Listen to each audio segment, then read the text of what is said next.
Good morning eighth Hindi medium के student. आज हम पार्ट 4 सामाजिक विज्ञान में राष्ट्रीय एकीकरण पढ़ेंगे।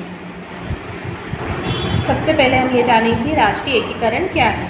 राष्ट्रीय एकीकरण राष्ट्र के अस्तित्व का एक आधार है। इसे समझने के लिए सबसे पहले हमें जानना जरूरी है राष्ट्र क्या है। यह समझना अति आवश्यक है कि राष्ट्र यानी राज्य का पर्यायवाची नहीं है। राष्ट्र एक निश्चित जाति भी नहीं है। मोटे तौर पर अगर देखा जाए तो किसी निश्चित भूभाग में निवास करने वाले भौगोलिक, सांस्कृतिक और राजनीतिक इकाई के निवासियों की अनुभूतियों से युक्त सामूहिक चेतना का नाम है राष्ट्र। राष्ट्र मतलब एक निश्चित भूभाग पर निवास करने वाले कौन? लोग भौगोलिक रूप से, सांस्कृतिक रूप से और राजनीतिक रूप की इकाई से जुड़े हों और अनुभूतियों से युक्त हो और जिसमें सामूहिक चेतना का विकास हो। ये सब मिलकर क्या बनता है? एक राष्ट्र का निर्माण होता है, एक देश का निर्माण होता है। इसी को राष्ट्र कहा जाता है। इस रूप में राष्ट्र एक भावात्मक इकाई है और राष्ट्रीय एकीकरण उसके अस्तित्व की महत्वपूर्ण स्थिति है, शर्त है। तो राष्ट्रीय एकीकरण से क्या अभिप्राय है? राष्ट्र में रहने वाले निवासियों के बीच, अब राष्ट्र में रहने वाले निवासी किसी भी जाति के हो सकते हैं, पंथ के हो सकते हैं, क्षेत्र में निवास कर सकते हैं, भाषा बोलने वाले हो सकते हैं। भेदभाव किए बिना उनमें परस्पर समान अनुभूतियाँ होती है, सुख दुख की एकता की भावना होती है। ये सब सिर्फ एक राष्ट्र में रहने वाले निवासियों तक है और यही सब मिलकर राष्ट्रीय एकीकरण का निर्माण करते हैं। राष्ट्रीय एकीकरण मूलतः राष्ट्र में भावात्मक एकीकरण है। इसमें निवासियों के मन में व्याप्त एकता की भावना राष्ट्रीय एकीकरण का आधार मानी जाती है। सभी रहते तो अलग अलग जाति के, संप्रदाय के, क्षेत्र के, भाषा बोलने वाले, लेकिन सभी मिलजुल कर एक राष्ट्र का निर्माण करते हैं और जब ये भावना से जुड़ जाते हैं तो वो कहलाता है राष्ट्रीय एकीकरण। नागरिकों के विचार, व्यवहार और संकल्प से उत्पन्न होते हैं। एक नागरिक के नाते प्रत्येक व्यक्ति का कर्तव्य है कि वह उन शक्तियों और विचारों का विरोध करे और उसका सामना करे जो राष्ट्रीय एकता और अखंडता को कमज़ोर करते हैं।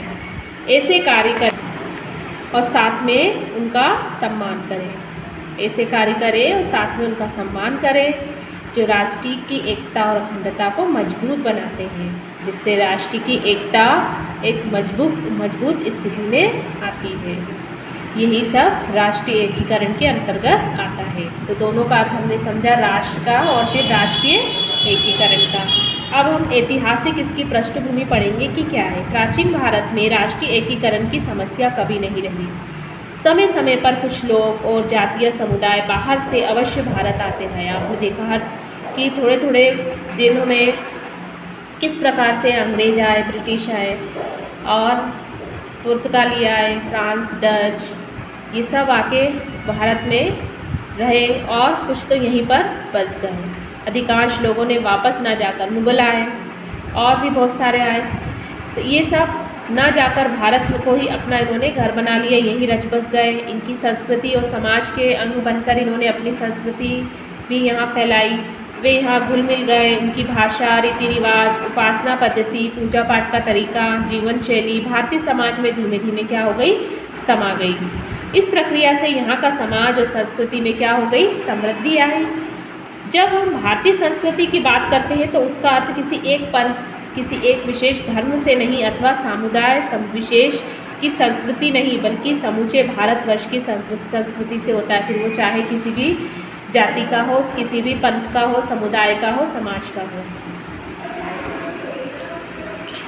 प्राचीन समय में राष्ट्रीय एकीकरण को मजबूत करने की दृष्टि से अनेक कार्य सहज ही किए जाते रहे हैं। इनमें सबसे बड़ा कार्य था भारतीयों में भ्रमण करने की प्रवृत्ति को विकसित करना। मतलब एक जगह से दूसरी जगह जाकर, एक स्थान से दूसरे स्थान जाकर, देश देश में घूमकर श्रद्धा और भक्ति से क्या होगा? हम एक दूसरे को समझते हैं।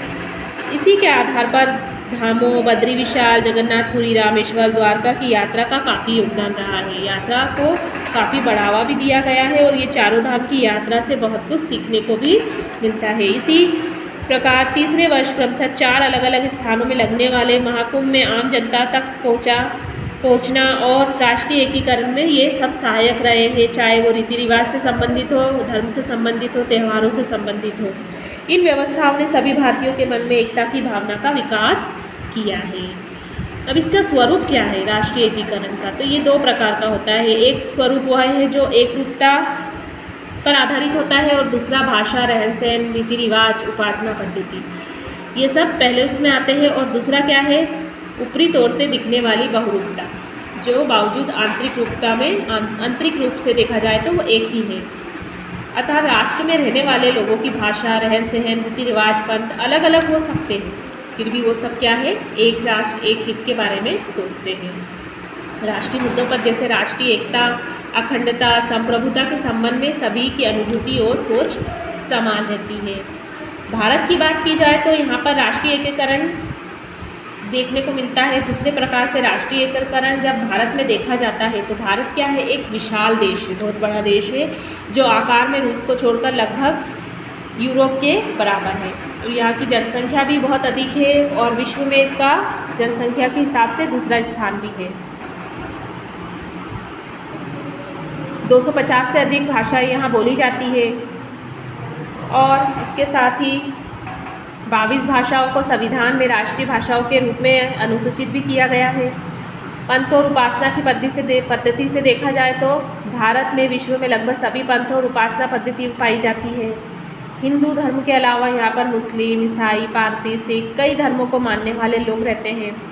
स्वाभाविक रूप से देखा जाए तो वेशभूषा, खान पान, रहन सहन, रहने के तौर तरीके, उपासना पद्धतियों में भले ही अंतर हो, इसके बावजूद सभी एक साथ मिलजुल कर, सभी एक हित को सोचकर, राष्ट्र के हित को लेकर एकता की भावना यहाँ पर हमें देखने को मिलती है। इसलिए इस देश में अनेकता में एकता भी देखी जाती है, इसलिए इसको अनेकता में एकता भी कहा गया है। राष्ट्रीयता की भावना हमारी एकता को शक्ति प्रदान करती है। इसलिए भारतवासी क्या कहते हैं कि श्रीनगर हो या गुवाहाटी, अपना देश अपनी माटी। इस प्रकार से ऐसी भावना से हमें पता चलता है कि भारतवर्ष में पूरे राष्ट्र में एकता का समावेश समाया है। यहाँ तक आपको इस पाठ को पढ़ना है।